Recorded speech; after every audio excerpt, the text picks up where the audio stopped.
Hello everyone. Are you also preparing for CUET PG? So आपके पास approximately एक दो हफ्ते रह गए हैं पढ़ाई करने के लिए। तो एक ब्लूप्रिंट बताइए सर। आई पराम्बोरा am CUET PG all India rank 1 and मैं लाया हूँ आपके लिए एक एक्सक्लूसिव इन्फॉर्मेशन। सबसे पहले तो ये समझ लीजिए 75 क्वेश्चन है, 300 मार्क के क्वेश्चन है, 90 मिनट है, यानी कि एक क्वेश्चन के 4 मार्क है। लाने कितने हैं for getting a central university like Rajasthan, Haryana, Chandigarh etcetera? आपको 200 के ऊपर टारगेट करना है, तो वेरी गुड चांसेस है कि आपको आ जाएंगे। 240 प्लस भी आप टारगेट कर लिए तो फिर तो फिक्स है कि भैया टॉप यूनिवर्सिटी आपके झोली में आ जाएगी। हरी सिंह गौर हो गई, ये वो टॉप स्टॉप स्कोर। बट हाँ, ये काफ़ी इंपॉर्टेंट है कि यहाँ पे आपको ये चीज़ पता हो कि आपको 200 मार्क्स टारगेट करने हैं। Anatomy of exam difficulty level, so mostly 50% moderate questions होते हैं, 25% ईजी होते हैं। आपको ये 75 को टारगेट करना है। इस 75% यानी कि 75 के 75% आपको अप्रोक्सीमेटली 55 क्वेश्चंस को टारगेट करना है। यहाँ पे 55 ये काफ़ी इंपॉर्टेंट है। डिकोडिंग द टेस्ट मेकर्स, सो यहाँ पर आप अगर मैं बात करूँ, सो मोस्टली यहाँ पर आप पी वाई क्यूज देखिए, क्योंकि पी वाई क्यू से बहुत क्वेश्चन रिपीट होते हैं। तो यहाँ पर पी वाई क्यू बहुत ज़्यादा ज़रूरी है। पी वाई क्यूज बहुत ज़्यादा ज़रूरी है।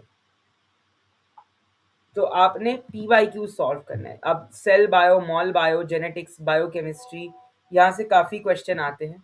सिमिलरली आपके thermodynamics, chemical kinetics, electrochemistry, quantum chemistry, यहाँ से काफ़ी बार प्रश्न पूछे गए हैं। अगर मैं बात करूँ रिएक्शन से, केमिस्ट्री से आता है, और फार्माकोलॉजी से तो फिक्स है। अगर आप एम फार्म की बात करें, फार्मास्यूटिक्स से 15 से 18 क्वेश्चन फिक्स है। आपको ये pharmaceutics tablet, capsule, parenteral, aerosol, जो भी अपने जी पैट के लिए पढ़ा होगा, वही सेम चीज़ आपको सुटिक्स में पढ़नी है वापस। सेम फार्माकोलॉजी में ADR, drug interaction, mechanism, classification, direct question होते हैं, इजी पेपर होता है ये। अगर आपने जी पैट का महाज पेपर निकाल दिया तो सीयूईटी तो बच्चा है उसके सामने। एनालिसिस से, टाइट्रेशन, क्रोमेटोग्राफी, स्पेक्ट्रोस्कोपी से, एनालिटिकल वैलिडेशन से आते हैं। कॉग्निसी में अगेन प्लांट के, कॉग्निसी के बहुत डिफिकल्ट क्वेश्चंस होते हैं इसमें। So you have to be very very careful with that. Okay, तो मेक श्योर दैट आप अपने आप को स्ट्रांगली प्रिपेयर करें। बायोटेक्नोलॉजी के techniques, PCR, recombinant, vectors question आते हैं इससे, enzyme immobilisation, enzyme inhibition, enzyme kinetics.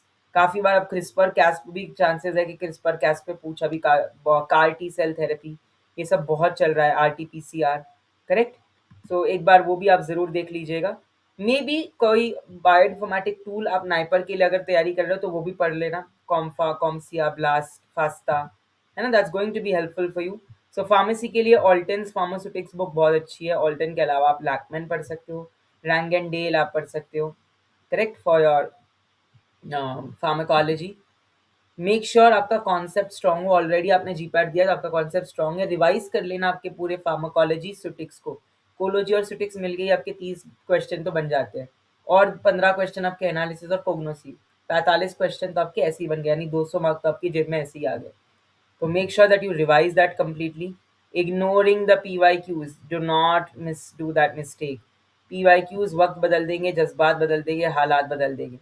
तो लास्ट 1 मंथ की स्ट्रेटजी, लास्ट 1 मंथ की मैं बात करूँ, सो आपके, या लास्ट 2 वीक्स की मैं बात करूँ, focus on the pharmacology part, focus on the pharmaceutics part, and revise whatever you have covered. Revision is the key.